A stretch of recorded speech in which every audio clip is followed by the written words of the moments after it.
need to leave now. It isn't safe here." My daughter's fingers were trembling when she placed the folded sheet of paper on my lap. She wouldn't look at me. Instead, she whispered, "Dad, promise you won't be sad." Sad? I wasn't even sure what I was supposed to feel yet. The air around us felt wrong, heavy, watchful, as if the walls themselves were listening. She sat on the very edge of my bed, knees tucked into her chest, staring at the carpet like she'd committed some terrible crime.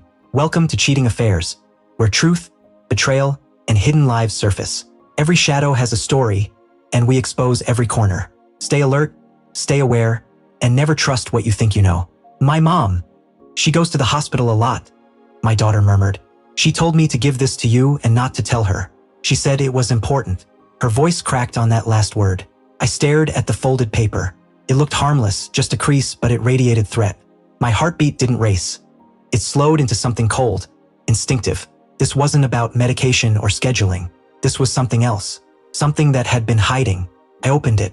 The first thing I saw was the timestamp. Late-night entries spanning months. Unusual sign-ins. Odd rooms. Patterns. And a name. A man's name. Circled.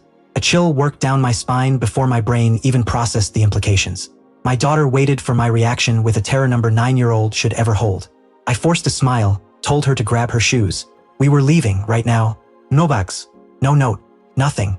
I just took her hand, locked the door behind us, and walked away from the house like it was smoldering from the inside. Because somehow, it was. I kept my face calm for her sake. Inside, I felt something tearing open quietly. In the car, she whispered, "Are you mad at mommy?" "Mel?" Anger is loud. What I felt was so silent it scared me. That silence told me something inside me had died long before tonight. I had just never buried it. Pieces aligned themselves without effort. The late-night emergencies. The overtime that didn't add up. The vague answers to simple questions. She hadn't slipped recently. She had been slipping for years. I just hadn't wanted to see the drop. The report confirmed far more than an affair. It showed a schedule, private rooms, repeated visits, pattern nobody innocent ever writes. The circled name belonged to a doctor, someone she trusted, someone she had been meeting in restricted wings, long after shifts ended. I didn't confront her, not yet. I became still, methodical. Over the next few days, I traced everything. Phone logs, unusual routes, hidden conversations, lies layered on top of lies. And then, as the final safeguard, I ordered a paternity test. Not because I doubted my daughter, her eyes were copies of mine, but because betrayal rarely travels alone. It multiplies silently. 5 days. 5 days of pretending. 5 days of watching her kiss my cheek and hide her phone like it was a time bomb. 5 days of emotionally detaching from the life I thought I had. When the envelope arrived, my hands didn't shake. I opened it in the car. One sentence changed everything. Biological father not excluded. 99.99% probability. My daughter was mine, and that hurt even more because she had dragged a child into her betrayal. She made our daughter carry a secret that should have been mine to face alone. That was the moment anger died.